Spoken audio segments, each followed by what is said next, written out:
Bien, bueno, se ve la presentación. Sí, doctor, sí se ve. Perfecto. Entonces, bueno, vamos a hablar así un repasito de trombofílicos y síndrome antifosfolípido. Espero que hayan visto los videos porque va a ser un repaso. Bueno, en este caso lo importante es que es una persona joven, nada más, y no tiene antecedentes que sean muy relevantes, pero si vemos su historia, tiene datos de como si estuviera haciendo trombos, coágulos en varias áreas del cuerpo, ¿no? Y yo les decía, pues una persona que tiene más de 50 a 55 años podría tener una trombosis a nivel de las coronarias y de las arterias cerebrales, o sea, un infarto o un EBC es esperado en esas edades debido a la aterosclerosis. Pero una persona joven no tiene sentido, no tiene razón de ser que se trombose, se coagule, se formen trombos, émbolos, coágulos, lo que quieras, en otra parte del cuerpo o en su defecto, por la edad, tampoco sería también lógico que se esté formando trombos en la coronaria ni en las arterias cerebrales. Ese era el caso de este paciente, ¿no? Recordemos que debe de haber un balance hemostático entre sustancias procoagulantes que están del lado izquierdo y las que evitan la coagulación o simplemente las que rompen los coágulos, ¿no? Como es el sistema fibrinolítico. Entonces, cuando se rompe ese sistema, ese balance, aumentan las sustancias procoagulantes, es lo que tiende a la trombosis. Sustancias del sistema fibrinolítico o que predominan las sustancias anticoagulantes, lo que favorece el sangrado, ¿no? Hay varios síndromes en hematología, ya los habíamos visto, anémico, hemorrágico, de inmunodeficiencia, de hipercoagulabilidad, vasculítico. Hay más. Aquel que haya revisado el Farreras habrá visto que hay varios síndromes hematológicos, como el síndrome neutrofílico o neutrofílico le ponen porque puede haber neutropénico, linfopénico, etcétera. Tenemos síndrome de, ay, ¿cómo le ponen ellos? Síndrome, creo que de visceromegalia, algo así le ponen ellos. Pero bueno, me pareció pertinente estos, que son como los más relevantes que hay que aprender. Luego tenemos el de hoy, que es el de hipercoagulabilidad o trombofílico.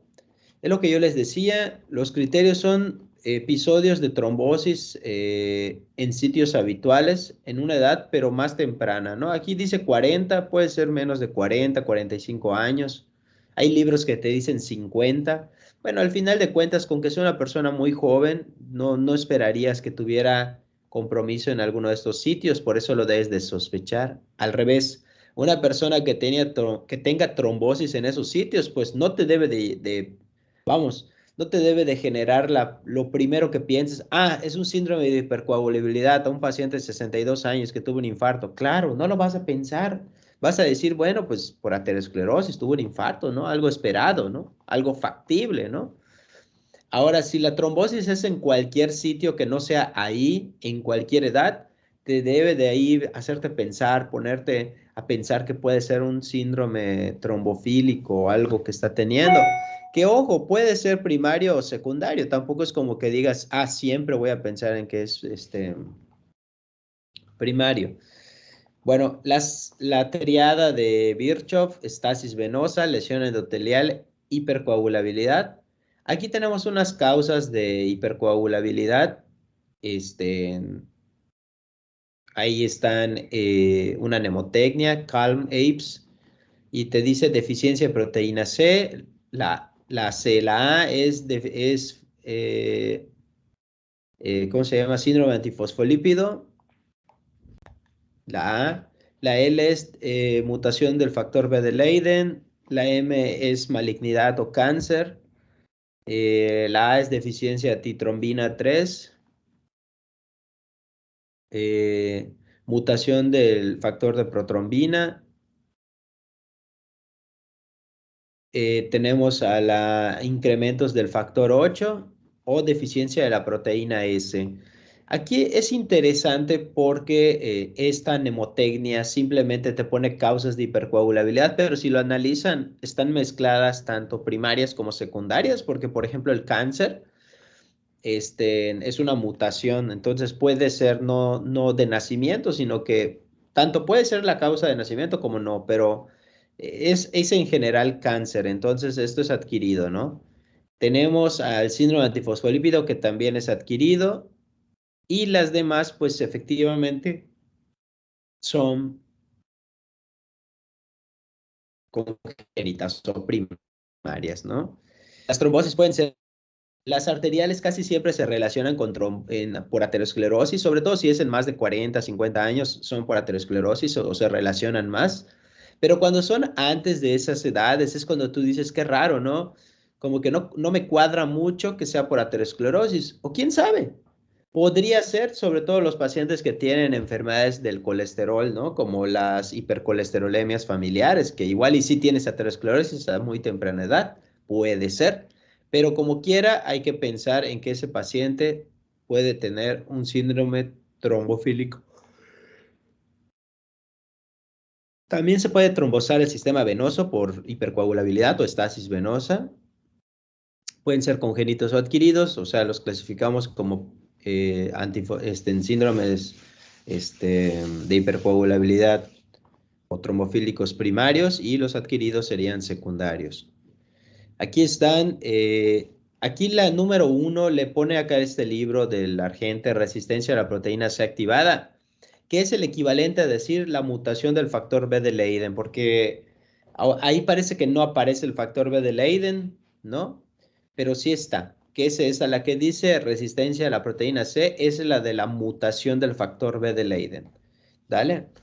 Recuerden que la mutación lo que condiciona es que haya resistencia a los efectos de la proteína C. No se les olvide, la proteína C, la proteína S son factores anticoagulantes. Entonces, si tú no los tienes funcionando o simplemente no los tienes, entonces lo que va a favorecer es que se pierda el equilibrio. Como no va a haber el que anticoagula, va a haber más el que coagula.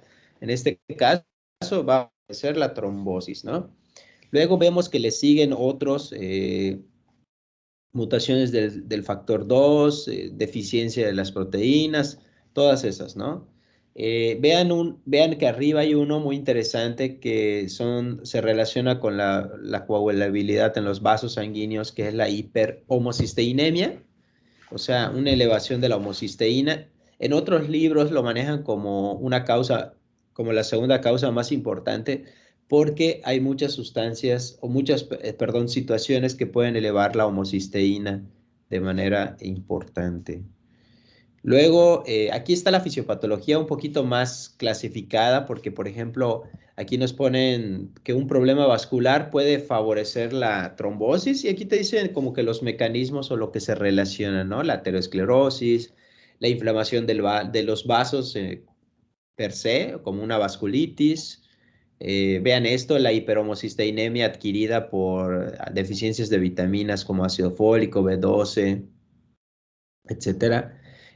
Trastornos hemorreológicos, o sea, trastornos del flujo, lo que puede condicionar. Aquí te ponen el ejemplo estasis, ¿no? Y te ponen ejemplos que puedes tener estasis, que no se mueva la sangre mucho, como estar inmovilizado, una cirugía, tener falla cardíaca que genera mucha estasis venosa y todo.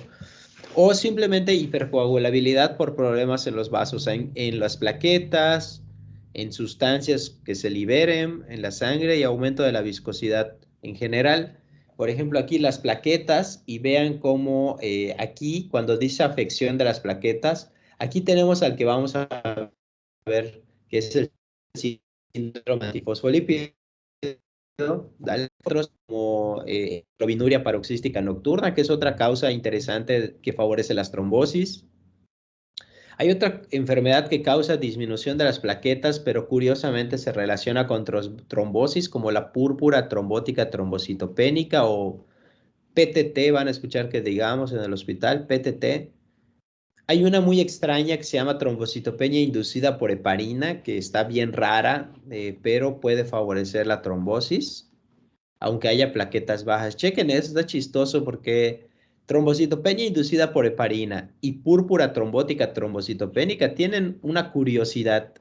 Estas patologías tienden a matar al paciente. Bueno, no necesariamente lo van a matar, ¿no? Pero lo que les causa al paciente es coágulos, trombos, pero a pesar de que las plaquetas de forma característica bajan en esta enfermedad, en estas enfermedades. Está curioso, ¿verdad?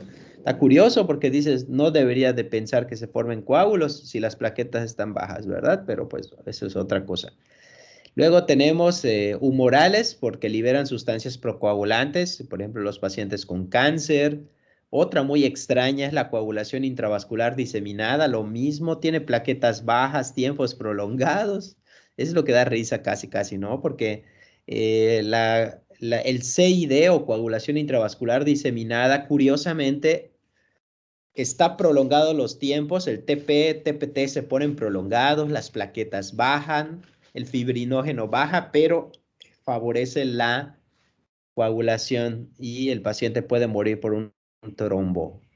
Las mujeres que usan anticonceptivos orales más de 5 años tienen un riesgo aumentado de trombosis. Las que usan hormonales por mucho tiempo también.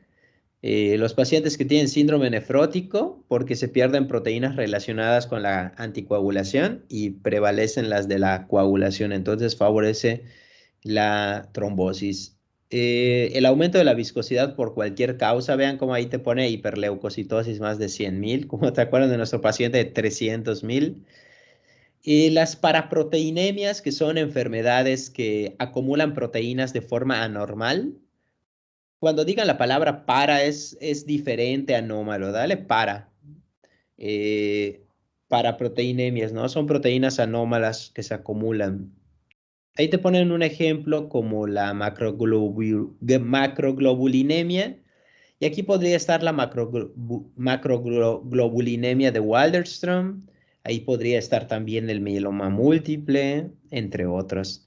La policitemia es una enfermedad en la que se acumula mucho eh, glóbulos rojos y el paciente tiene niveles de hemoglobina, pero bien altos, de 18, 20, 22 de hemoglobina, con hematocritos igual extremadamente altos, de 65, 70% de hematocrito, y se pueden trombosar, ¿no?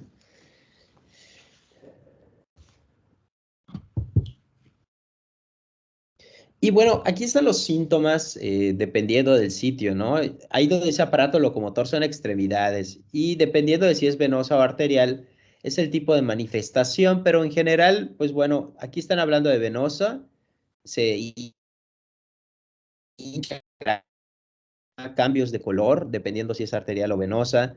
Si es arterial, la trombosis pues se ve pálido, ¿no? Definitivamente, algo que comparten las trombosis arteriales y las venosas es que de alguna manera le generan algún dolor al paciente, le duele al paciente, ¿no? Y limitan su movimiento de la extremidad. En el intestino, o sea, una trombosis mesentérica, lamentablemente no es siempre tan clásica la manifestación, pero algo muy curioso que se dice en la trombosis de las arterias mesentéricas es que genera dolor abdominal, pero escuchen esto porque tal vez se lo puedan preguntar en algún, no precisamente en mi examen, pero en el futuro les puedan decir o tengan un paciente con estas características. Miren, el paciente con trombosis de la arteria mesentérica, es un paciente que se va a quejar de mucho dolor, mucho dolor, se va a estar gritando dolor y no está bien y no sé qué, pero no hay una correspondencia cuando hay la exploración física, no cuadra. ¿Por qué? Porque el paciente se va a quejar muchísimo más, este, que lo que demuestra cuando lo estás explorando en el abdomen. Eso es lo que nosotros denominamos una disociación entre la clínica y la exploración física. De verdad, a veces yo me acuerdo que he tenido casos de trombosis de la arteria mesentérica donde el paciente no deja de gritar, no deja de quejarse que le duele la panza, que no se le quita el dolor, que la panza está allá, que le duele, que no sé qué, pero cuando lo palpamos no cuadra tanto como el clásico dolor por irritación peritoneal. Es diferente porque el paciente con irritación peritoneal, es decir, que hay inflamación de los peritoneos parietal o visceral, característicamente cuando le palpas el abdomen, como está irritado, está inflamado, le duele y generalmente tienen un signo de rebote o signo de von Blumber, ¿sí? Y positivo, ¿no? Además de que no les puedes apretar y soltar porque les duele demasiado, se quejan, pero el paciente con una isquemia de la arteria mesentérica lo puedes palpar, va a seguir teniendo el dolor, pero el dolor no va a aumentar, no va a cambiar mucho, nada, porque lo palpes, hay una disociación, es un dolor muy característico. Y pueden, como se está trombosando la arteria mesentérica, una posibilidad es de que haya sangrado a través del intestino, ¿no? ¿Por qué?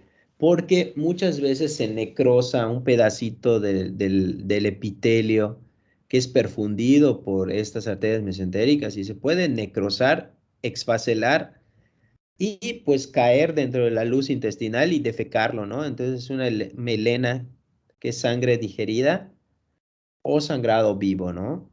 Si se trombosa la vena porta, pues pueden haber datos de hipertensión portal, ¿sí? Como que se forma una red colateral aparentemente en el abdomen, que se pueda observar cabeza de medusa, puede formar líquido de ascitis, ¿sí? O sea, ascitis, que es un líquido que está en la cavidad abdominal.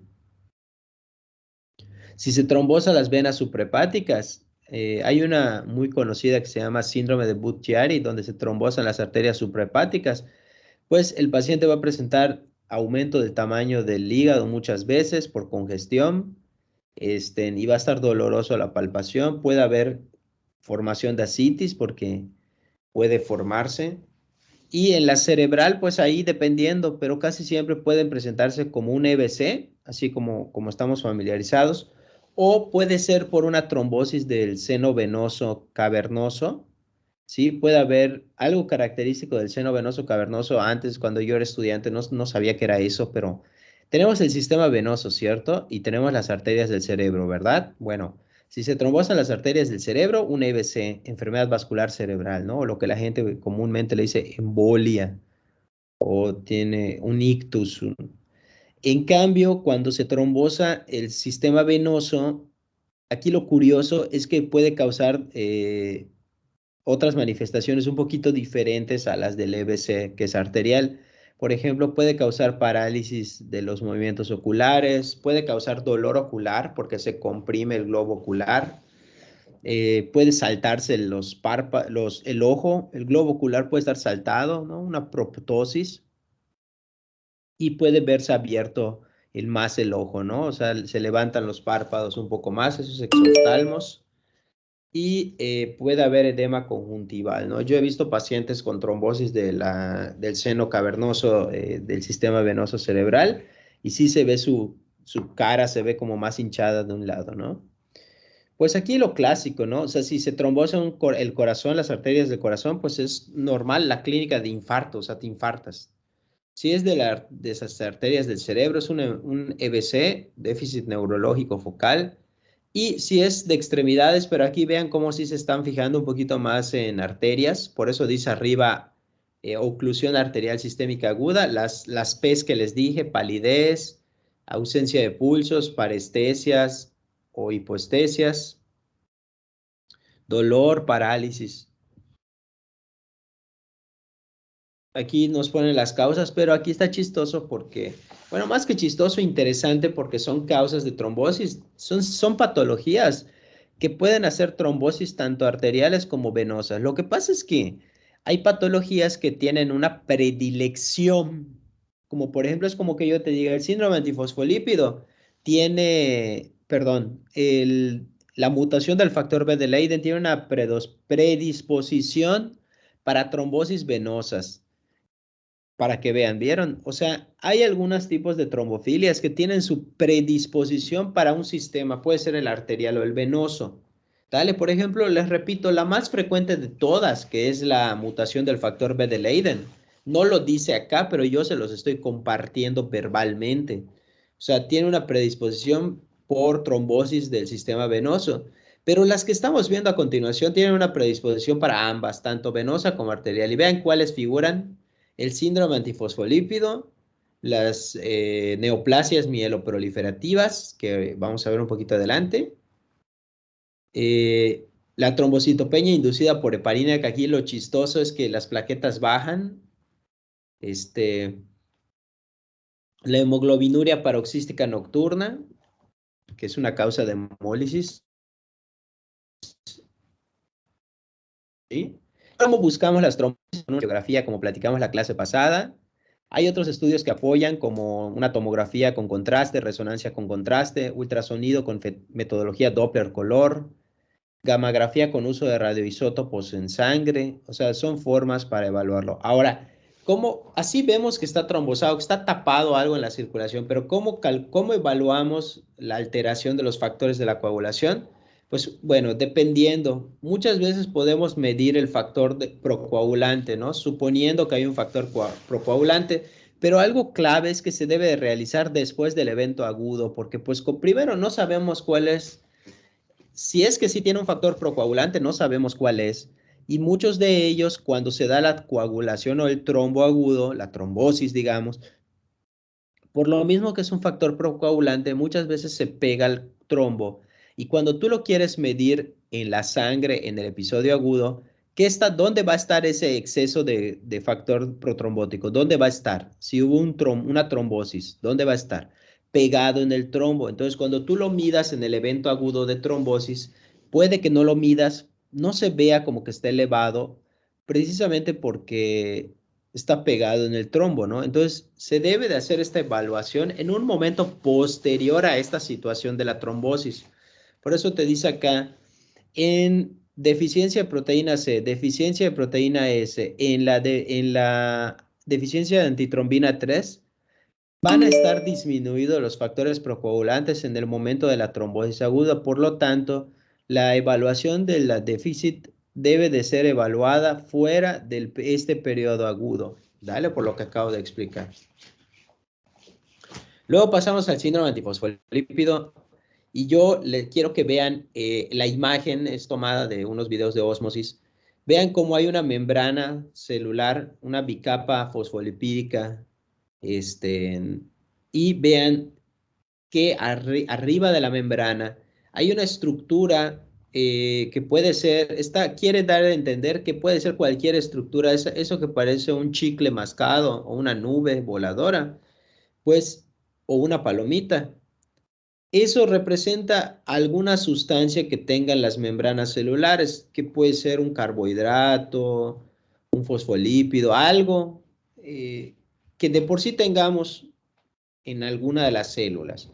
Y vemos cómo llega un anticuerpo ahí maloso. Vean sus cadenas pesadas, sus cadenas ligeras, su factor constante, su factor variable, su porción, perdón, variable y constante, sus uniones de disulfuro. Y vean cómo está sacando una espada y como que le está diciendo, ¿sabes qué? Yo te voy a matar, me caes mal, me caes gordo. Y ahí está. Entonces, el síndrome antifosfolípido, como su nombre lo dice, antivera, alusivo a anticuerpos, fosfolípido, que son anticuerpos, ¿sí?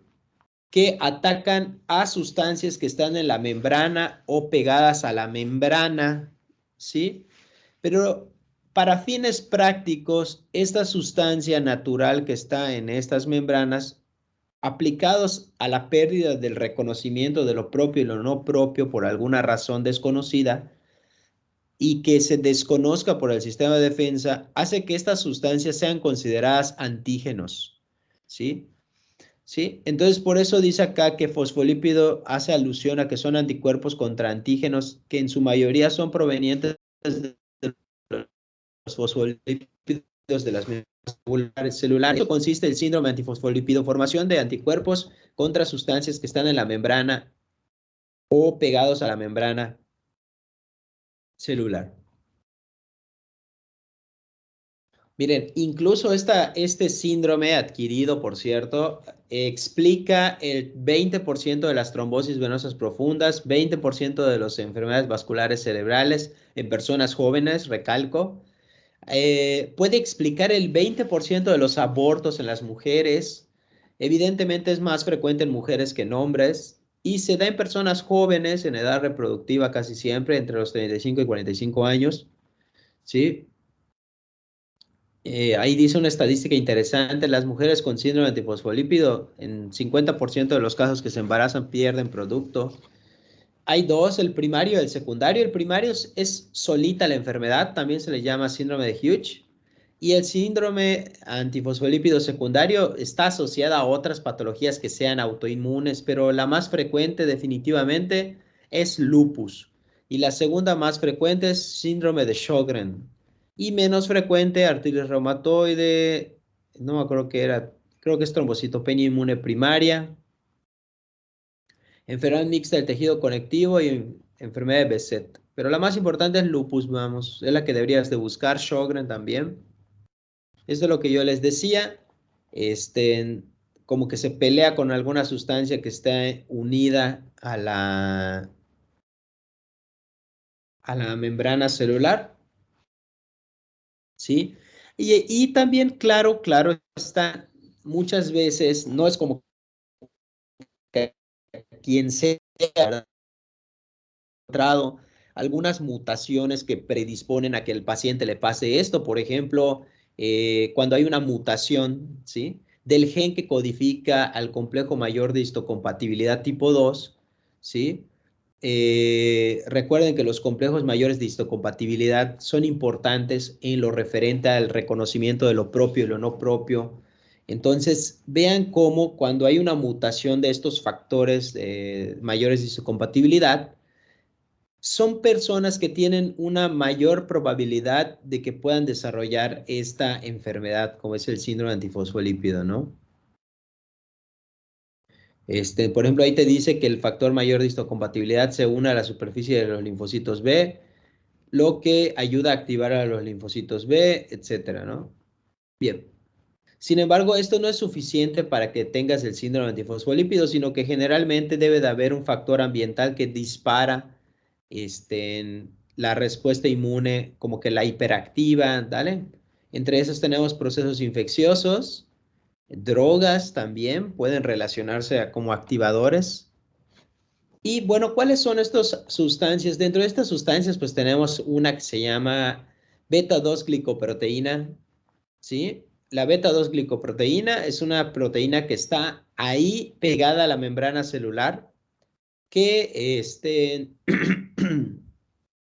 evita, por ejemplo, ¿no? Que evita que se estén formando coágulos en las membranas celulares de las células, pero cuando se le une el anticuerpo y evita el funcionamiento, hace que se pierda esta y va a favorecer entonces lo contrario, ¿verdad? Va a favorecer que sí se estén formando coágulos o pedazos de plaquetas ahí, eso que son estrellitas que parecen como bolitas con pseudópodos, son plaquetas activadas. Entonces se forman coágulos, ¿no? Entonces ya sabemos que cuando hay anticuerpos que se unen a la glicoproteína 1, perdón, se favorece la acumulación de plaquetas pegadas a las membranas celulares. También se ha visto que hay unos componentes, ¿verdad? La cardiolipina, donde se pueden formar anticuerpos contra la cardiolipina, ¿sí? Y esto puede favorecer también la trombosis, ¿sí?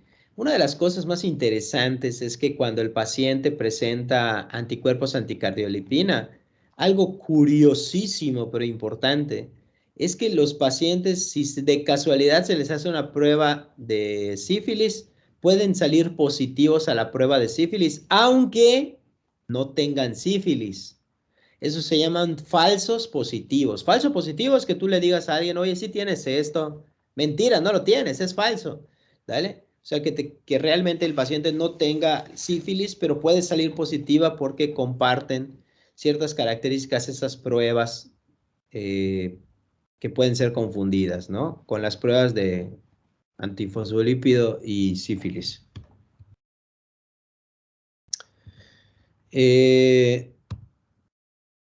A ver, ¿dónde está? Bueno, en cuanto al cuadro clínico, puede ser cualquier evento trombótico en cualquier parte del cuerpo, ¿sí? Sí, los más frecuentes son los que se ven en los criterios diagnósticos, ¿no? Los más frecuentes son los que se forman en los criterios diagnósticos, que son estos. Los sitios más frecuentes realmente son estos, los que se mencionan en los criterios de Sydney, de para el diagnóstico de síndrome antifosfolípido. Tenemos trombosis en cualquier sitio, por eso hay criterio clínico. El criterio clínico es cualquiera de estos que están acá, que son trombosis vascular en cualquier sitio del cuerpo humano. Puede ser venoso o arterial, o en el caso de las mujeres se añade pérdidas gestacionales. Entonces, si tú tienes uno de estos requisitos, y le sumas uno de estos requisitos que son los criterios bioquímicos o analíticos, que son, para fines prácticos, tener elevación de anticuerpos relacionados al síndrome antifosfolípido en 2 ocasiones y con una separación temporal entre una elevación y la otra elevación de 12 semanas, ¿vale? O sea, 3 meses. Para que digamos, persistan elevados los anticuerpos, algunos de los que ya vimos, más el antecedente de trombosis en cualquier sitio o pérdidas gestacionales, ¿no? Por otro lado, hay otras manifestaciones que pueden presentar los pacientes, como trombosis venosas profundas de extremidades, la presencia del famoso lívido reticulares, que es como una red que se forma, vean cómo se forma como una redecilla en los pacientes que tienen SAF, aunque puede ser en otras patologías, no es patognomónico, puede haber en otras. También tenemos las trombosis arteriales, puede presentar el paciente un EBC, que lo ponen como apoplejía. Migrañas puede ser una manifestación neurológica, artritis, artritis.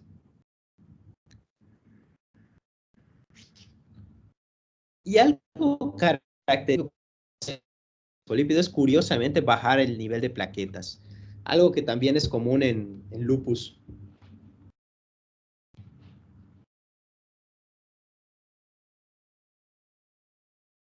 Es lo que les decía, la trombocitopenia o plaquetas bajas se ven el 50% en algunos casos de síndrome antifosfolípido, dependiendo de dónde lo leas, porque ya vimos que el Harrison pone que se ve en el 20% de los casos la trombocitopenia, pero les digo que hay libros que te dicen que hasta tan frecuente como 50%.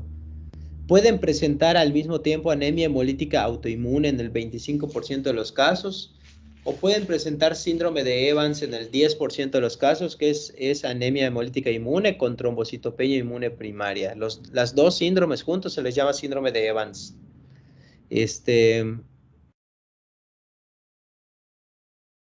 Y por ejemplo hay síndromes muy chistosos, ¿no? Como tener un EBC y tener lívido reticular, se llama síndrome de Sneddon, ¿sí?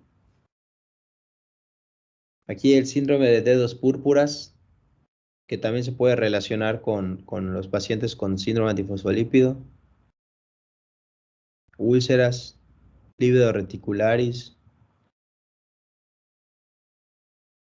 Pues aquí están los anticuerpos que te podríamos buscar, el anticoagulante lúpico, el anticuerpo anticardiolipina, el anticuerpo beta-2 microglobulina.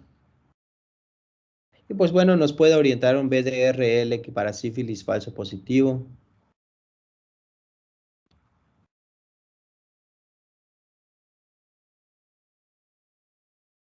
Pues aquí, esto son perfiles, son perfiles de coagulación del sistema. Sí, sí, perfiles.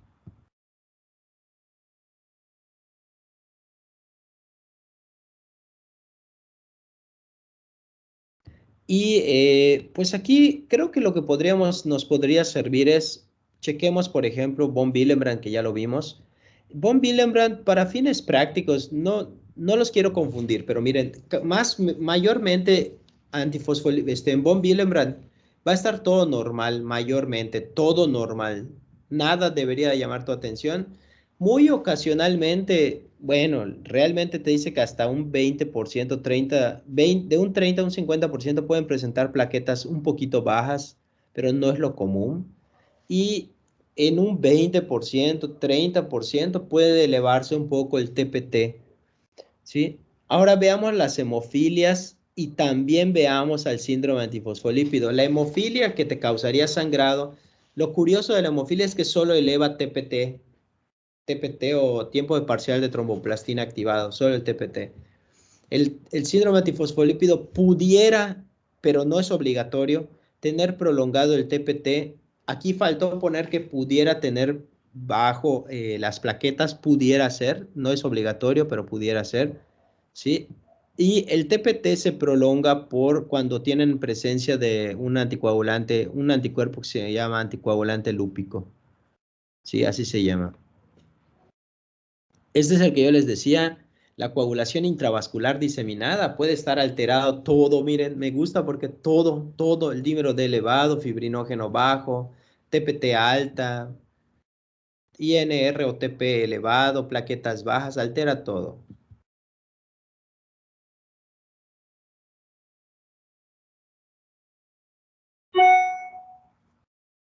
Bueno, el tratamiento tiene un arsenal terapéutico importante que son anticoagulantes, antiagregantes plaquetarios y trombolíticos. Depende mucho, chicos, si es arterial o si es venoso, pero en general con que sepan que debe de manejarse la trombosis con anticoagulantes, y antiagregantes y trombolíticos, eso es lo correcto.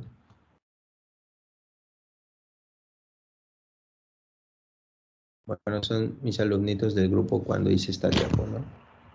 Ellos creo que ahorita son pasantes.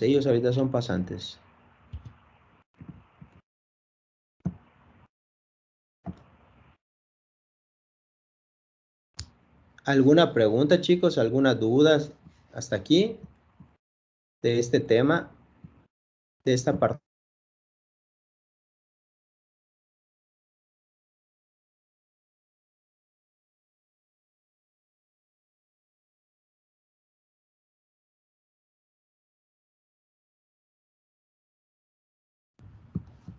Una disculpa, sin querer me salí, sin querer.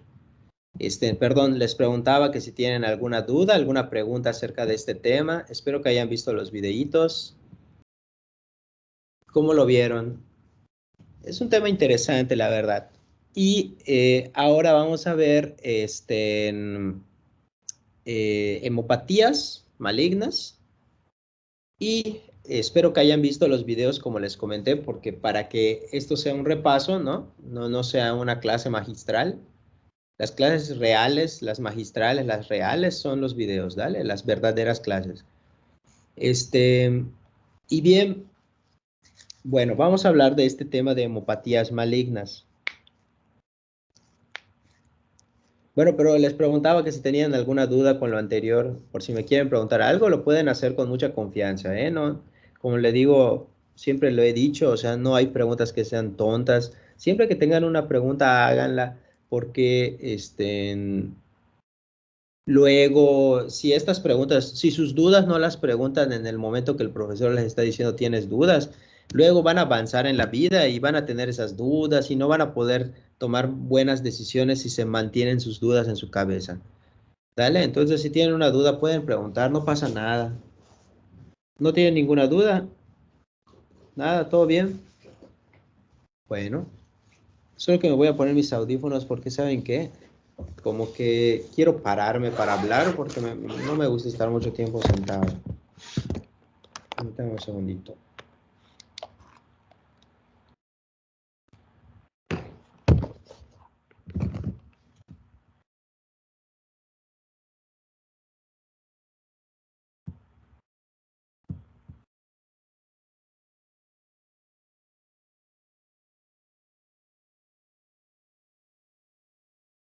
Ya, ya creo que ya se conectó solito, ya quedó. Bueno, antes de que les ponga unas imágenes para hablar acerca de hemopatías malignas, sí me gustaría decirles una pequeña explicación acerca de esto para que lo comprendan un poco más. Espero de verdad que hayan visto los videos porque eso les va a permitir entender lo que estoy tratando de explicarles. ¿Vale? Para eso son los videos. Voy a apagar mi cámara un momento porque me voy a parar y voy a hablar mientras camino. A ver, bien. ¿Sí me escuchan? ¿Me podrían confirmar que me escuchan con claridad? Es que me paré. Sí, sí, se Sí, escucha. doctor. Sí, doctor. Perfecto. Miren, esta es una explicación nada más. A ver, piensen en esto. Nosotros tenemos un cuerpo humano. El cuerpo humano tiene un sistema circulatorio. El sistema circulatorio tiene contenido, un tejido conectivo especializado que es la sangre. Y es muy interesante porque esta sangre está conformada por dos partes. Una parte que es líquida, fluida, y tenemos una parte que es sólida. La parte sólida, o lo que son componentes duros, ¿sí? Son los elementos formes de la sangre, que son los glóbulos rojos, las plaquetas y los leucocitos, ¿sí? Por otro lado, tenemos la porción líquida que está conformada por el plasma, ¿sí? Que se va a llamar suero cuando este ya está centrifugado y ya sin factores de la coagulación, ¿sí? Y bien, pues resulta que estos elementos formes no nacen dentro del sistema circulatorio y ya está, sino que tienen que formarse en otro sitio, ¿verdad? ¿Cuál es ese sitio? Pues bueno, tenemos nuestro sitio donde se forma la sangre, que después del nacimiento, fíjense que el principal sitio para formación de sangre es la médula ósea. La médula ósea, este, la médula ósea, ¿sí? Se encuentra principalmente en la diáfisis, en la cavidad medular de la diáfisis de huesos largos o en las capas del hueso esponjoso de algunos huesos que tienen hueso esponjoso, como por ejemplo las crestas ilíacas, como por ejemplo en el esternón, en el cuerpo del esternón, por ejemplo, en algunos otros huesos de porosos, ¿sí? También incluso en el fémur, ¿sí? Bien, pues bueno, chicos. Ya dijimos que en los huesos largos, por ejemplo, en el fémur, en la porción larguita del fémur, pues ahí se está formando en su cavidad medular, se están formando elementos formes. Pero ¿cómo se forman? Bueno, yo te lo cuento. Resulta que cuando nacemos, hay unas células que son células, me estoy preparando un café por si escuchan ahí un ruido agregado a mi voz. Hay células que se acuerdan de las células madre. Bueno, cuando tú estás en el vientre de tu mamá, ¿sí? Hay unas células que son capaces de dividirse en lo que quieran, volverse lo que quieran, ¿no? O sea, yo quiero ser una célula de hueso, yo quiero ser una célula de uña, yo quiero ser una célula de ojo, yo quiero ser una célula. Se les llama células madre y escuchen esto, antes de que tú nazcas, esas células madres se llaman células madres totito potenciales, totito hace alusión a todo.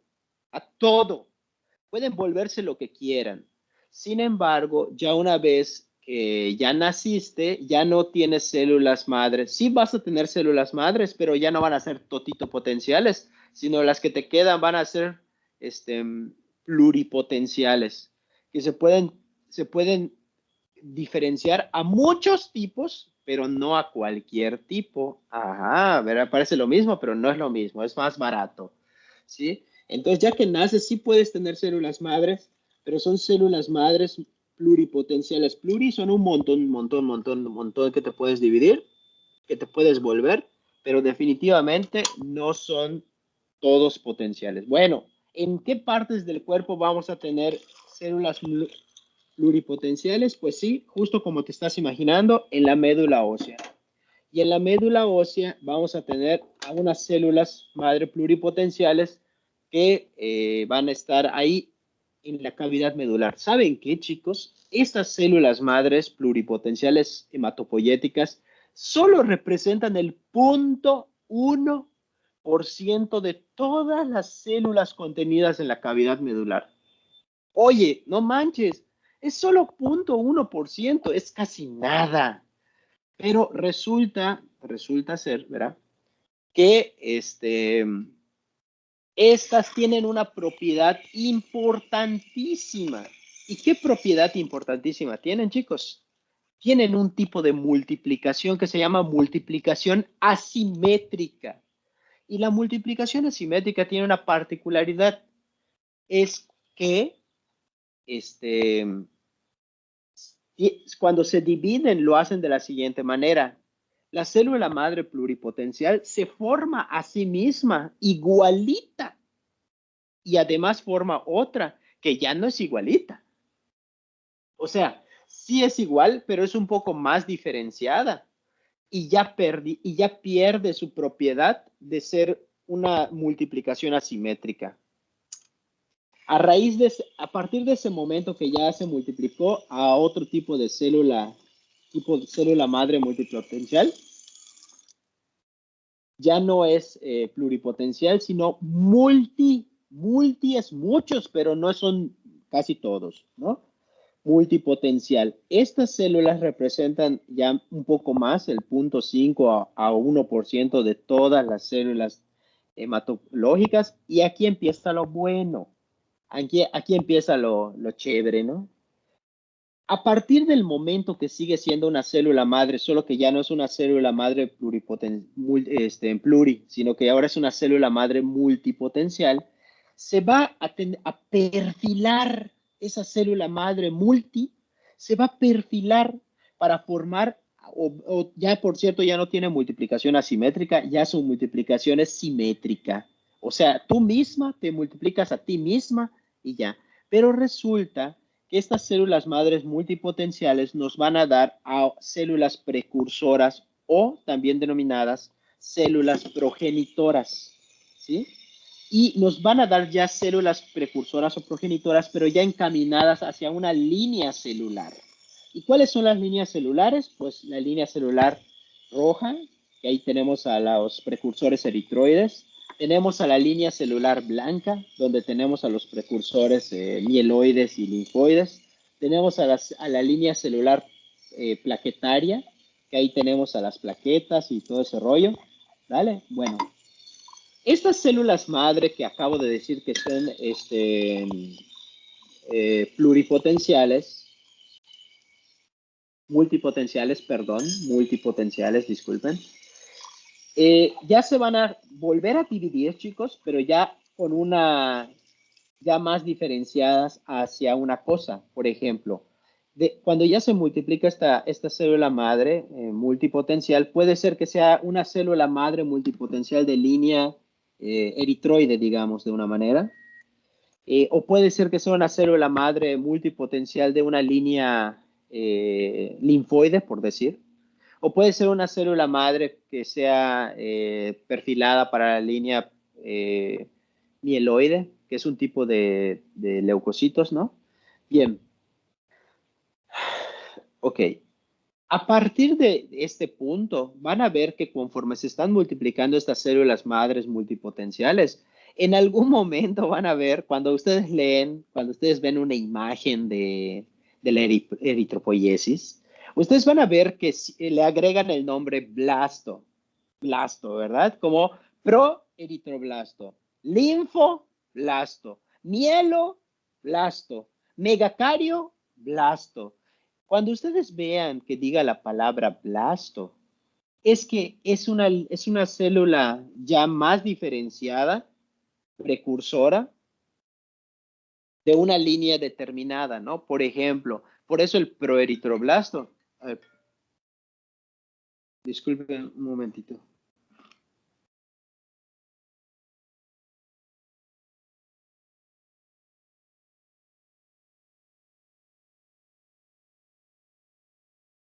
Perdón, ¿me siguen escuchando? Es que me hablaron y mis audífonos como que se confunden.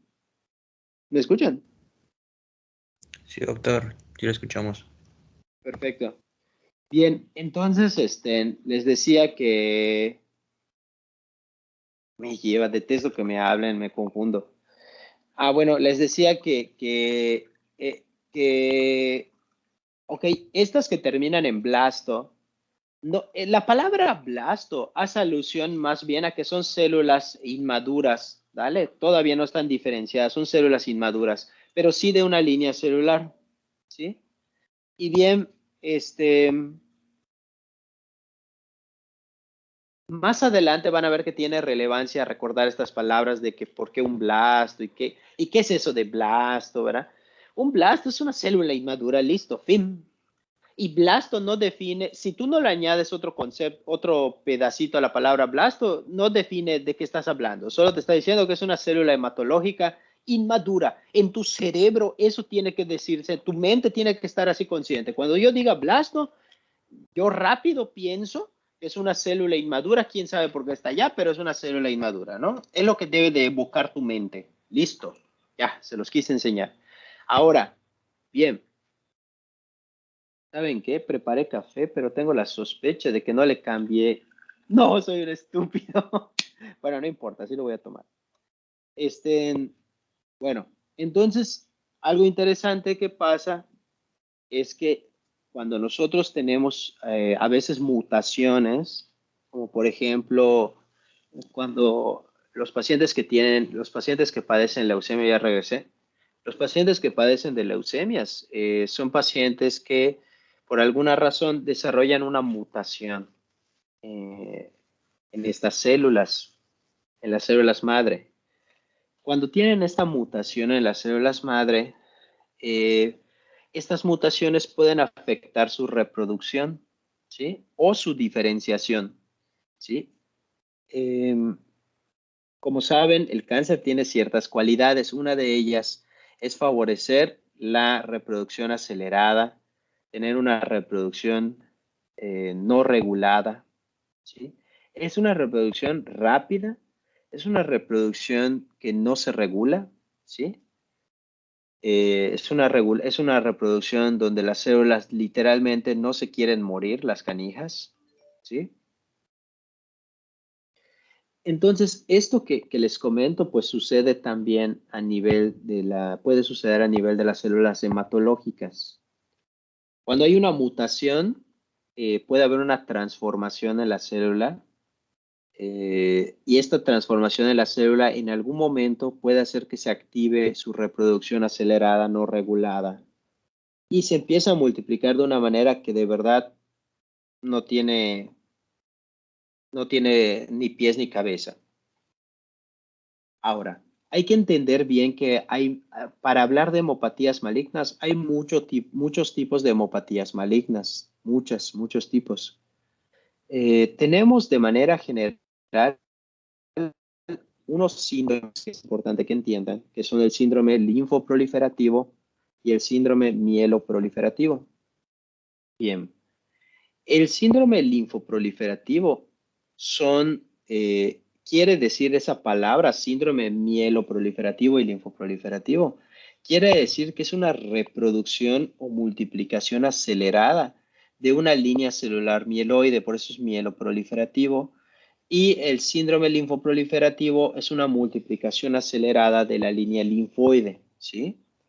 Bien, pero resulta que cuando yo digo línea mieloide, abarca demasiadas posibilidades de células, porque la línea mieloide es la que te da los leucocitos mieloides y también te da eritrocitos y plaquetas. Y tenemos solo la linfoide que solo te da los linfocitos. Bien. Cuando tenemos un síndrome mieloproliferativo, es una situación en la que se multiplican muchísimas células de esa línea celular, pero casi siempre, a pesar de que se multiplican todas las líneas celulares que pertenecen a esa línea o estirpe celular, siempre suele predominar una. Y esa es la razón por la que existen enfermedades específicas. Por ejemplo, la policitemia vera, se los quiero explicar más lentamente. La policitemia vera es un tipo de síndrome mieloproliferativo. No porque diga mieloproliferativo significa células blancas mieloides, ¿no? Si ven el dibujo de de la hematopoiesis, van a ver que de la línea mieloide deriva la eritroide, la de leucocitos pero mieloide y la de las plaquetas. Si ustedes lo ven detenidamente, van a ver que estoy bien lo cierto para que no se confundan. No quiero que piensen que por decir mielo proliferativo estoy haciendo alusión a blanca nada más. No, ¿sí? No, chéquenlo para que me entiendan lo que estoy diciendo. Bien, el caso es que de las síndromes mieloproliferativos, les repito, acelera la multiplicación de todas esas células que derivan de la línea mieloide. Pueden ser plaquetas, células leucocitos mieloides y eritroides, ¿no? Sin embargo, sí suele predominar una línea o tipo de célula. En el caso de que predomine la línea de los eritrocitos, se va a llamar síndrome mieloproliferativo de tipo policitemia. Si predominan los leucocitos de mieloides, se va a llamar síndrome mieloproliferativo de tipo mieloide, pero y cambia el nombre, se llama leucemia. Si predominan las plaquetas, se va a llamar trombocitosis esencial, ¿no? Es un tipo de síndrome mieloproliferativo de tipo trombocitosis esencial. Cuando es la línea linfoide, se va a llamar síndrome linfoproliferativo de tipo y cambia de nombre porque son leucemias, leucemia linfoides, por ejemplo. Ahora, puede pasar que no sea una leucemia, pero eso va dependiendo de ciertas características, va a ser una leucemia u otra patología que se va a llamar linfoma. Sí, por ejemplo, los linfomas son un tipo de síndrome linfoproliferativo porque es una multiplicación acelerada de la línea linfoide. Sí. Entonces, ustedes van a decir, Rofe, ¿cuál es la diferencia entre la leucemia y el linfoma desde un punto de vista fisiopatológico? Bueno, vamos a ver, ¿qué comparten en sí ambas? ¿Qué comparten en sí ambas? Uno, son cánceres hematológicos. Dos, ambos tienen que empezar con una mutación de una célula madre.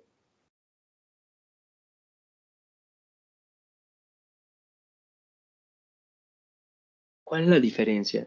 La diferencia está en el sitio donde van a proliferar. Lo voy a volver a repetir. El sitio donde van a estar proliferando y guardándose las células malignas, mutadas, es lo que va a diferenciar una leucemia de un linfoma. Una leucemia es una célula mutada que va a multiplicarse, proliferar y mantenerse muchas veces hasta cierto punto en la médula ósea. Si es cierto, sí pasa que con el pasar de la evolución del tiempo de esta enfermedad, estas células mutadas, proliferadas, anormales, se multiplican tan rápidamente y son tantas que se salen por los sinusoides sinusoides de la médula ósea. Los sinusoides son como piscinas donde pueden desembocar capilares y pueden meterse ahí y pasar a la circulación general o periférica, las células hematológicas de la leucemia. Ahora, el linfoma es una célula mutada, es una célula proliferada, pero que viaja hasta el sistema linfático y muchos de los componentes del sistema linfático es los ganglios. Entonces son células mutadas, proliferadas, que se mantienen creciendo y se guardan en tejido en tejido linfoide. En este caso, en los ganglios y en los vasos linfáticos. Pero los ganglios son muy visibles en las superficies cutáneas, etcétera, ¿no? Entonces, por eso relacionamos al linfoma como bolitas y como algo sólido. Y por eso relacionamos a la leucemia como algo líquido, porque, les repito, no es visible, no lo vemos, pero sí está ahí el problema, solo que está en la médula ósea. Y cuando ya es mucha la multiplicación, se pueden salir las células a la sangre periférica y se pueden ver cuando te toman una muestra de sangre periférica. ¿Vale? De hecho, voy a tratar de que me entiendan, traten de hacer y traten de entender esto. Por ejemplo, ¿cómo se hace el diagnóstico de una leucemia? Les explico. La leucemia se hace el diagnóstico estudiando la sangre. Específicamente, si estamos hablando de leucemias agudas, obteniendo muestra de sangre directamente de sitios de médula ósea, directamente, la cresta ilíaca, el esternón, etcétera. Ahí se hace con una aguja gruesa, toma la muestra de la sangre para estudiar las células en el microscopio. Ahora, cuando es el diagnóstico de un linfoma, el diagnóstico se hace buscando esas células, pero en el sitio donde esperas que estén, que en este caso son los ganglios, ¿verdad? Entonces, el diagnóstico del linfoma se hace obteniendo la muestra de un ganglio. De hecho, se extirpa todo el linfoma, se corta en pedacitos y se estudia buscando en estos linfocitos mutados y con cambio maligno, ¿no? Bien, chicos. Tenemos otras patologías que no mencioné, por ejemplo, el mieloma múltiple. El mieloma múltiple también es un síndrome mieloproliferativo. Miento. Es un síndrome linfoproliferativo.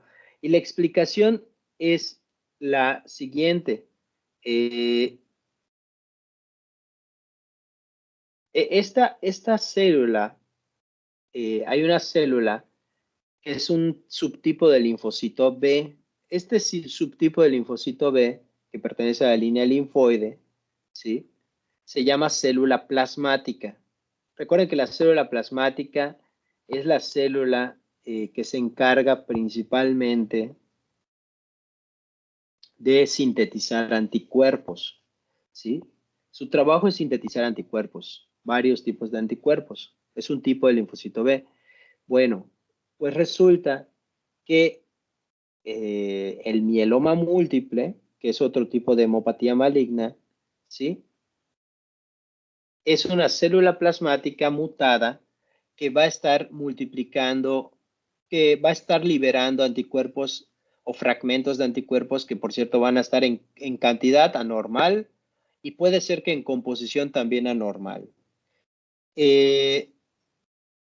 Incluso en algunos casos, no solo es que esta célula esté mutada y esté produciendo a lo loco proteínas de tipo anticuerpos anómalos, sino que en algún momento, en algunos casos, los pacientes pueden empezar a presentar una multiplicación acelerada, no regulada, inmortalizada de las células plasmáticas. Y eso es un cambio que se llama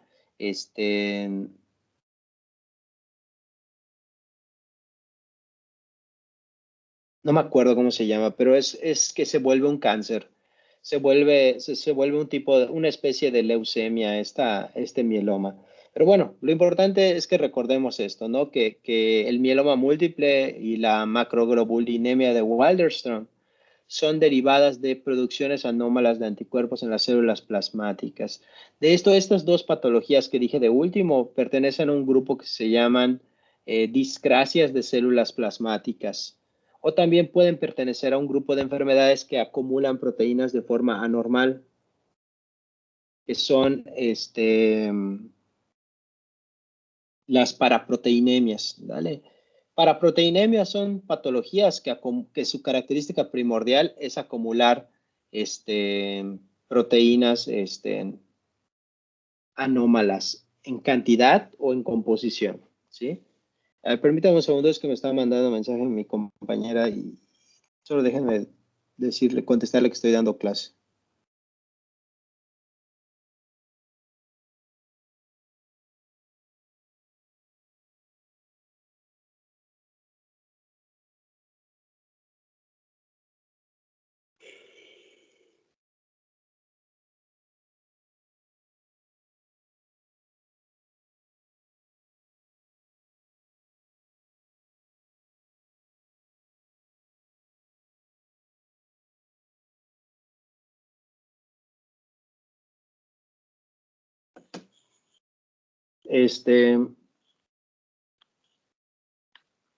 Bueno, entonces, ahora algo muy interesante que también tienen que saber es que no todos los síndromes mieloproliferativos y todos los síndromes linfoproliferativos necesariamente son cánceres. No necesariamente. Son síndromes que se caracterizan por una proliferación acelerada, pero no quiere decir que sean cáncer. Por ejemplo, el cáncer necesariamente tiene que tener una multiplicación sí acelerada, pero lo importante es que sea no regulada por nada, ¿sí? Y que condicione ya alteraciones en otros sistemas o en otras partes del cuerpo, ¿no? Por ejemplo, también tenemos, por ejemplo, en hematología, situaciones en donde sí se forman las células, pero se forman anómalamente, ¿vale? Es más, la reproducción celular en estos casos que voy a mencionar no está acelerada, simplemente se están formando células, pero inadecuadamente formadas. Pero esto es malo porque a la larga puede suceder, en dado caso, que se conviertan en una leucemia. Por eso algunas de estas enfermedades se les llama síndromes preleucémicos. Pero en sí mismo son una reproducción celular que digamos, vamos a decir normal, pero formando células anómalas, o sea, mal formadas. Esto se llama síndrome mielodisplásico, síndromes mielodisplásicos, ¿sí? Antes de que yo pase al cuadro de leucemias, también quiero comentarles que tenemos pacientes que van a tener leucemias. Estos pacientes con leucemia pueden hay entre una leucemia y una aguda y una crónica. Definitivamente no es una cuestión temporal. O sea, no hay un número de días que defina si te dio en este número de días el desarrollo, es una leucemia aguda, o sea, no hay un número estricto de temporalidad. Lo que sí son sus características. Por ejemplo, las leucemias agudas, una vez que empieza el cuadro clínico, suele ser muy rápido, dura días a semanas de aparición en su instauración. También una característica que tienen es que son muy aparatosas, muy así, muchos síntomas, mucho dato clínico que llama la atención. Pueden ser síndromes hemorragíparos con síndrome anémico importante, síndrome neutrofílico con síndrome anémico y síndrome trombocitopénico, o sea, mucha cosa, muy llamativo. En cambio, los pacientes que tienen una leucemia crónica se desarrolla paulatina, lentamente en el tiempo. De hecho, la literatura dice que los pacientes con leucemias crónicas pueden morir ni siquiera de leucemia, sino de otra cosa y tener leucemia nada más ahí agregado, ¿sí? Y no es tan aparatoso, sí pueden tener síntomas derivados de la propia leucemia, pero de una manera más pausada, ¿sí? No tan aparatosa, etcétera. Algo interesante igual es que están en algo en su fisiopatología, van a compartir la mutación de una célula madre. Solo que la diferencia está, chicos, esto está bien interesante, miren. Una leucemia aguda tiene la mutación genética y la transformación y el acelerada, pero cuando está como célula madre pluripotencial, específicamente cuando ya está como célula progenitora o célula precursora de una línea que puede ser línea mieloide o línea linfoide. Vean la diferencia, vean, ahí voy a decir la diferencia. La mutación de la leucemia, de un paciente con leucemia crónica, la mutación se da un poquito más antes, se da cuando todavía es una célula madre multipotencial, o sea, todavía antes que la célula pluripotencial donde sucedió la mutación de las células de las leucemias agudas. Hay algo de diferente el hecho de que la mutación suceda cuando es una célula madre pluripotencial a cuando es una célula madre multipotencial. Sí, sí hay una diferencia, sí hay. ¿Por qué? Porque tratemos de recordar una de las propiedades que tenía la célula madre que es multipotencial. ¿Qué propiedad tenía? La reproducción asimétrica. me reproduzco a mí mismo como estoy y doy una más que puede ser pluripotencial y hacia una línea perfilada hacia una línea celular, ¿verdad? A diferencia de las células precursoras y o las progenitoras, que ya son células pluripotenciales, pero ya perfiladas en una línea celular, ya no pueden dar otro tipo de estirpe celular, nada, solo te puedes ir derechito, ¿vale? En cambio, las leucemias crónicas suceden a nivel de la mutación, sucede a nivel de la célula madre. Vean que esto va a tener relevancia a continuación. Una de las características primordiales de las leucemias agudas es que la mutación sucede cuando es célula progenitora o precursora. La reproducción acelerada no regulada sucede cuando es una célula precursora o progenitora, pero ahí va la parte diferente a la de las leucemias crónicas.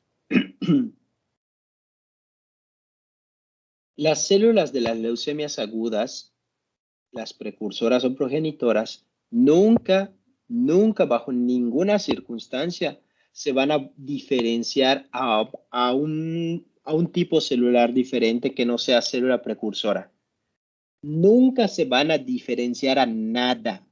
Va a ser una reproducción o multiplicación monoclonal, acelerada, no regulada, inmortal. Es decir, va a ser la misma célula precursora o progenitora, la cual se va a multiplicar a sí misma, pero lo peor del caso es que nunca va a dejar de ser célula precursora o progenitora, nunca va a madurar, nunca se va a diferenciar a lo siguiente, ¿sí? No va a pasar por el proceso de maduración que pasa normalmente una célula hematológica. En cambio, las leucemias crónicas sí pueden diferenciarse a algo más, porque la diferencia está que como la reproducción es asimétrica, nos va a dar células mutadas y otras no mutadas. Nos va a dar células que van a diferenciarse de una estirpe y de otra también. Entonces, van a ver más células, eso sí, van a ver más células, esto es verdad, pero con capacidad todavía de alguna manera. Eso explica por qué los pacientes con leucemias agudas tienen peor pronóstico que los de las leucemias crónicas, porque el de la leucemia aguda, como se multiplica un tipo de célula, pero no te diferencia a una célula de utilidad, porque realmente las células que nos sirven son las células maduras en lo referente a las células de la sangre, ¿verdad que sí? O sea, tú necesitas a tus eritrocitos maduros, ¿verdad? Para que hagan su función de transporte de oxígeno, etcétera. Necesitas a tus leucocitos maduros para que puedan atacar una bacteria, un parásito, un virus, ¿verdad? Necesitas a tus células de las plaquetas bien para que se formen coágulos de forma correcta, etcétera. Pero en una leucemia aguda, como no son ni siquiera, no se forman células, normales, con funcionamiento normal, en realidad en algún punto van a entorpecer el funcionamiento de las que sí son normales. En cambio, las leucemias crónicas, tan siquiera, sí son células que están mutadas, sí son células que se multiplican rápido, pero al menos tienen la posibilidad de diferenciarse. Es decir, aunque sean un montón de células, pero como quiera, pues están haciendo ahí su función, ¿no? Transportando oxígeno, están combatiendo entre algunas bacterias o así, y así, ¿no? ¿Por qué digo esto? ¿Por qué me detengo? Porque van a ver que los pacientes que tienen van a ver que los pacientes que tienen leucemias agudas, una característica primordial para el diagnóstico de las leucemias agudas es buscar la presencia de blastos a nivel de la médula ósea, ¿no? Esa es una característica, primordial, ¿sí?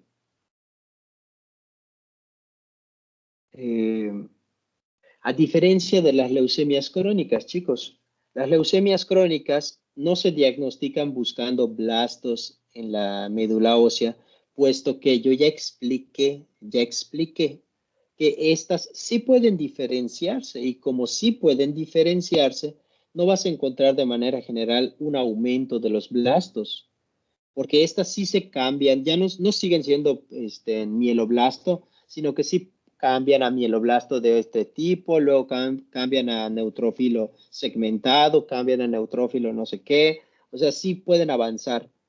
Entonces, concluyamos. La presencia de blastos es relevante para el diagnóstico de las leucemias agudas, pero no es relevante para el diagnóstico de las leucemias crónicas. No sé si tengan alguna pregunta hasta aquí en lo referente a estos conceptos. Para que, si no tienen preguntas, voy a pasar a hablar del cuadro.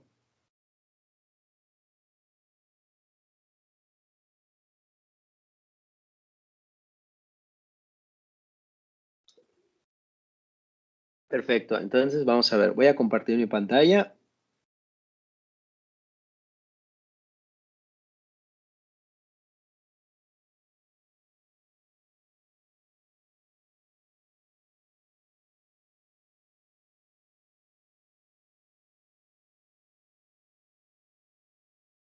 ¿Pueden ver mi pantalla, chicos? Sí, doctor. Perfecto. Miren, en color naranja tenemos leucemias agudas y en color azul las leucemias crónicas. Bien. Aquí podemos observar donde dice células madre.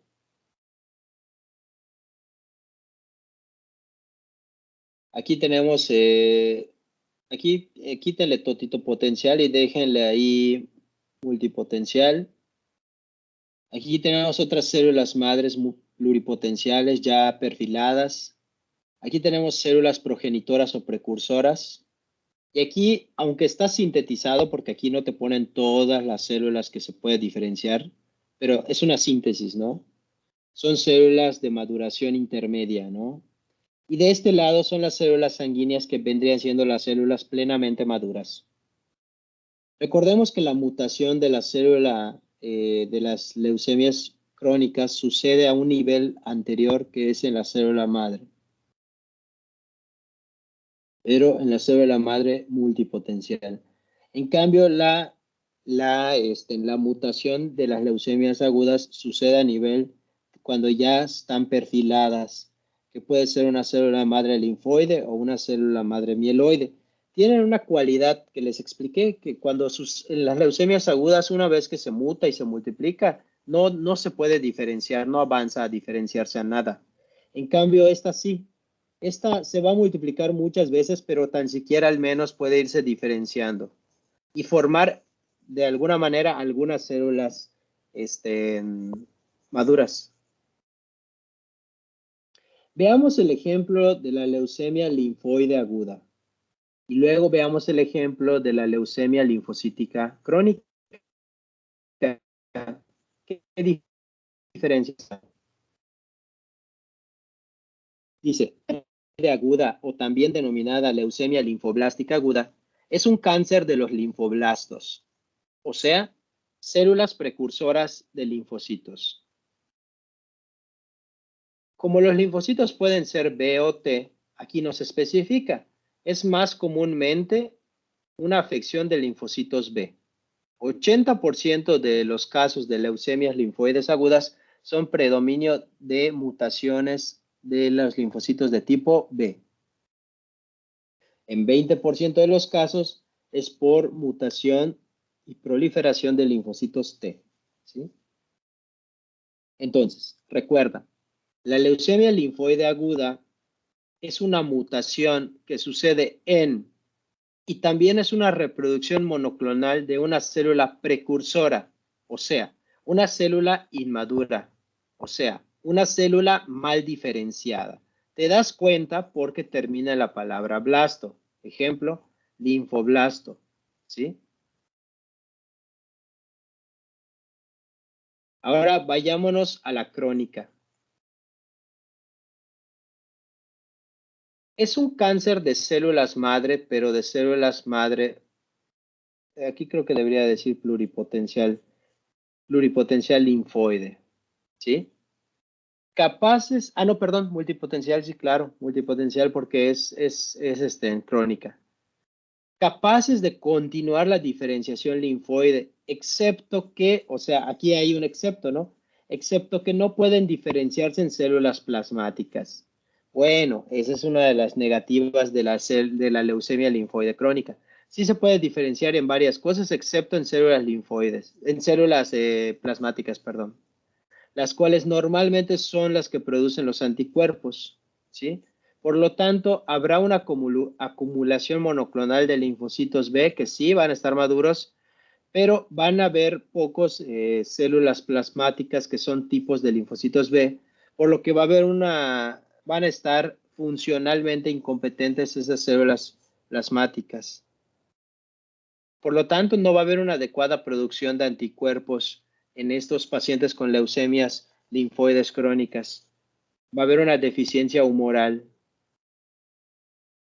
Es un tipo de síndrome linfoproliferativo, como yo les había explicado.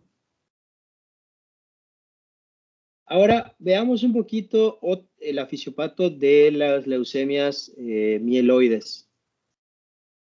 Y aquí te dice, es un cáncer de mieloblastos, dice, donde quiere decir que son la afección de células precursoras de tipo mieloides. Recordemos que las líneas mieloides nos van a dar a las células basófilos, a las células eosinófilas y a los neutrófilos.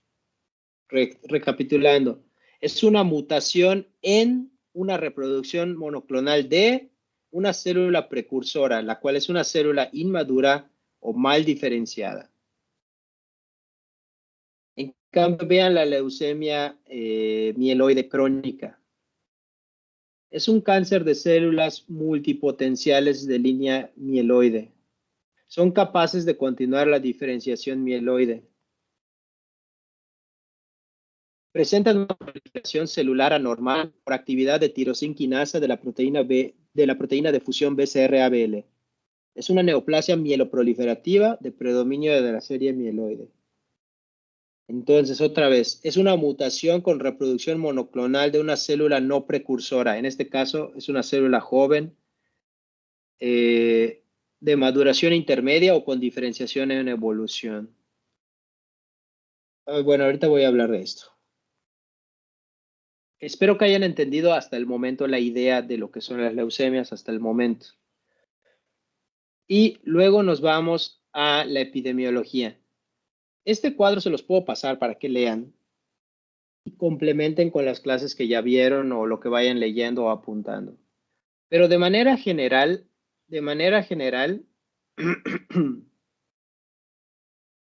tenemos que saber algunas cosas. Por ejemplo, de todas las leucemias que existen, de todas, las más frecuentes son las leucemias crónicas de manera global. Ahora, de las leucemias que existen, las más frecuentes son las crónicas. ¿Cuáles son las más frecuentes en los adultos? Las crónicas. ¿Cuáles son las más frecuentes en los niños? Las agudas. ¿Cuál es la leucemia crónica más frecuente en los adultos? La leucemia linfoide crónica, que aquí lo dice, leucemia crónica más frecuente en países occidentales y en ancianos. ¿Sí? Hablando de las crónicas. ¿Cuál es la leucemia aguda más frecuente en adultos? La leucemia linfoide aguda. ¿Cuál es la leucemia aguda más frecuente en niños? La leucemia linfoide aguda. ¿Sí? ¿Cuál es la leucemia más agresiva? Es un subtipo de leucemia mieloide aguda que se llama leucemia promielocítica o leucemia M3, es esta. Es la leucemia más agresiva de las agudas. Es la más agresiva, la que te podría matar más. Pero a la vez, ¿cuál es la que tiene hoy en la actualidad un mejor pronóstico? Es la leucemia mieloide aguda, porque aunque es la más agresiva, gracias a Dios, se descubrió un buen tratamiento y es la que tiene mejor pronóstico en nuestros días. ¿Sí? Hablando de las agudas. Eso es lo referente a la epidemiología. En lo referente a factores de riesgo. ¿Qué factores de riesgo? Miren, a diferencia de las agudas, las crónicas no se sabe muy bien por qué. No se sabe qué factores de riesgo. Así bien, no se sabe. Pero las que sí más o menos se sabe son de las agudas. De las agudas, ¿cuáles son los factores que pudieran relacionarse? Y aquí están. Factores relacionados al desarrollo de leucemias agudas. Factores genéticos. Se ha visto que los pacientes que tienen un hermano gemelo con leucemia, hay un 15% de riesgo de que tú también desarrolles leucemia. O sea, de que debe de haber un componente ahí genético. Hay enfermedades cromosómicas o trastornos más bien cromosómicos que asocian con un incremento de desarrollo de leucemias, como por ejemplo padecer síndrome de Down o padecer otros síndromes menos frecuentes, como el síndrome de Bloom, síndrome de Fanconi, la ataxia telangiectasia, que les repito son desórdenes cromosómicos y que tienen un riesgo aumentado de desarrollar leucemias.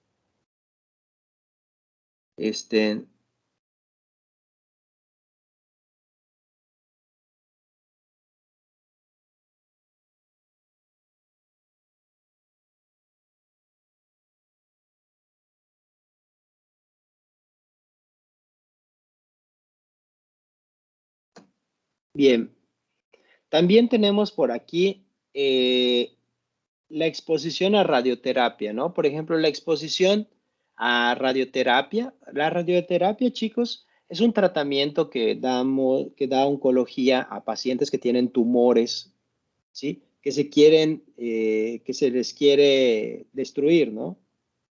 Y entonces tenemos que la radioterapia favorece el desarrollo de leucemias. Es una posibilidad, no, tampoco es obligado, ¿no? No le vas a decir a tu paciente, oye, te dieron radioterapia, te va a dar leucemia. O sea, no le pueden decir eso al paciente, porque solo es un incremento del riesgo. También se ha visto que los pacientes que tienen infecciones, como por ejemplo el virus de Epstein-Barr, ¿sí? Que causa la enfermedad del beso, ¿sí? O síndrome mononucleósico, la exposición a retrovirus, no solo VIH, sino incluso otros retrovirus, ¿sí? Tienen es un factor para poder desarrollar leucemia. La exposición a ciertos fármacos, principalmente quimioterápicos, como por ejemplo agentes alquilantes, los inhibidores de topoisomerasa o el arsénico. La exposición a estas sustancias puede favorecer el desarrollo de leucemias. O simplemente el antecedente de padecer una hemopatía. El antecedente de padecer una hemopatía puede favorecer el desarrollo de leucemias. Aquí quiero que se detengan un momento y piensen, porque aquí da a entender que si tú ya tienes una enfermedad hematológica de base, tienes un riesgo de desarrollar una leucemia. Por ejemplo, los pacientes que ya tienen leucemia, pero de tipo mieloide crónica, tienen 25% de riesgo de desarrollar una leucemia mieloide aguda. Los pacientes que tienen un síndrome mielodisplásico, que no es una leucemia, es una patología hematológica, tienen riesgo de desarrollar leucemia mieloide aguda. Los pacientes que tienen tumores sólidos, algunos de esos tumores pueden tener un riesgo aumentado de leucemia. Y los pacientes que tienen mieloma múltiple o gamma-globulinemia de Waldenström tienen más riesgo de desarrollar leucemia mieloide aguda también. En conclusión, muchas patologías hematológicas tienen más riesgo de desarrollar algún cáncer. Oigan, chicos, ¿qué les parece? ¿Qué les parece si tomamos un receso antes de continuar con esto? ¿Qué les parece? ¿Les parece bien mi propuesta? Creo que es un poco, es que no es muy pedagógico que sigamos, que yo les siga hablando de este tema que es un tema complejo y de forma seguidita. ¿Qué les parece? ¿Están de acuerdo? ¿No están de acuerdo? Si quieren puedo seguir hablando, pero yo pienso que van a estar muy cansados y no van a prestar atención. Pero como ustedes me digan, ¿qué piensan? Sí, doctor, yo creo que sí. Estaría bien el descanso. Sí, verá, un pequeño receso. ¿Tienen alguna otra clase ahorita o algo? Si no, para que yo siga avanzando con esto, porque para que avancemos. ¿Qué les parece? ¿Qué hora es ahorita? Son las 10. ¿Qué les parece si nos vemos a las 10:30 y vemos una hora más de clase? Serían 10:30, 11:30, 11:30. A las 10:30, ¿les parece bien? Puede ser una hora o 45 minutos más de clase para que terminemos esto de leucemias.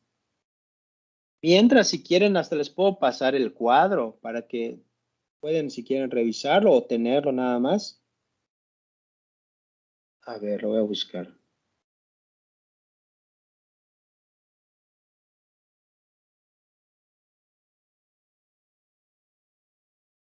¿Cómo se llama? Leuce.